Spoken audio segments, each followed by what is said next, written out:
بسم اللہ الرحمن الرحیم۔ زہیب وائس ٹی وی کے معزز ناظرین، السلام علیکم۔ ایک دفعہ حضرت ذو النون مصری رحمۃ اللہ علیہ نیل کے ساحل کی طرف تشریف لے گئے۔ اس وقت آپ کسی گہری سوچ میں مگن تھے۔ اچانک آپ نے ایک بہت بڑے بچھو کو تیزی کے ساتھ ساحل کی طرف جاتے دیکھا۔ آپ اس کی طرف متوجہ ہو گئے اور اس کے پیچھے پیچھے پانی کے کنارے جا پہنچے۔ آپ نے دیکھا کہ دریا میں سے ایک کچھوا نکلا۔ بچھو اس کی پیٹھ پر سوار ہوا اور وہ کچھوا اسے لے کر دریا میں تیرنے لگا اور دریا پار کر گیا۔ حضرت ذو النون مصری بھی ان کے پیچھے پیچھے دریا کے پار چلے گئے۔ آپ جب دوسرے کنارے پر پہنچے تو بچھو کچھوے کی پیٹھ سے اتر کر ایک طرف کو چلنے لگا۔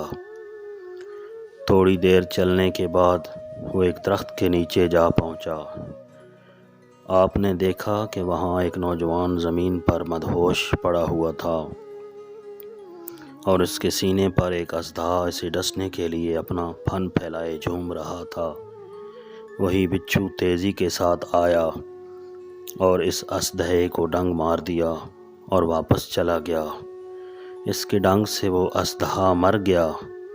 حضرت ذو النون مصری رحمۃ اللہ علیہ نے سوچا کہ یہ نوجوان کوئی عام آدمی نہیں ہے بلکہ اللہ عز و جل کا کوئی خاص بندہ ہے، لہٰذا اس کی قدم بوسی کرنی چاہیے۔ آپ اس کی قدم بوسی کے لیے اس کے قریب ہوئے تو اس کے پاس سے شراب کی بڑی سخت بدبو آئی۔ آپ حیران ہو گئے کیونکہ وہ ایک شرابی آدمی تھا۔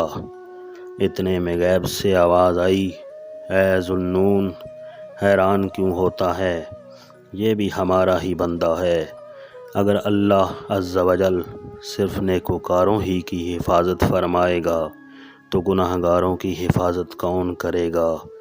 آپ اس بات سے وجد میں آ گئے اور کافی دیر تک وجد کی کیفیت میں یہ شعر پڑھتے رہے جن کا ترجمہ کچھ یوں ہے: اے خوش نصیب سونے والے، جس کی خود رب جہاں ہر طرف سے حفاظت فرما رہا ہے اور تو تاریکی میں گناہوں میں متحرک رہتا ہے، اسی بادشاہ کی طرف سے آنکھیں کیوں کر غافل ہو جائیں جو تجھے ہر طرح کی نعمتوں کے فوائد عطا فرمائے۔ جب سورج غروب ہونے لگا اور ساحل پر ٹھنڈی ٹھنڈی ہوا چلنے لگی تو اس نوجوان کے بدن میں حرکت پیدا ہوئی۔ جب اس کا نشہ اترا تو اسے کچھ ہوش آیا۔ تھوڑی دیر بعد اس نے آنکھیں کھول دیں اور اپنے سامنے حضرت ذو النون مصری علیہ رحمہ کو دیکھ کر شرمندہ ہو گیا اور خجالت سے پوچھنے لگا، اے قبلہ عالم، آپ یہاں کیسے؟ آپ نے فرمایا، اسے چھوڑو، اپنے بارے میں بتاؤ، تم کون ہو؟ اس نے کہا، آپ دیکھ ہی رہے ہیں میں شرابی آدمی ہوں۔ آپ نے فرمایا، ادھر دیکھو۔ جب اس نے مرے ہوئے اژدہے کو دیکھا تو اس کے بدن پر لرزہ طاری ہو گیا اور وہ خوف سے کانپنے لگا۔ آپ نے اسے ابتدا سے لے کر انتہا تک سارا واقعہ سنایا تو وہ رو پڑا اور اپنے منہ پر مٹی ملنے لگا اور کہنے لگا، اگر وہ ذات اپنے گناہ گاروں کے ساتھ ایسا سلوک کرتی ہے تو نیکوکاروں کو کتنا نوازتی ہوگی۔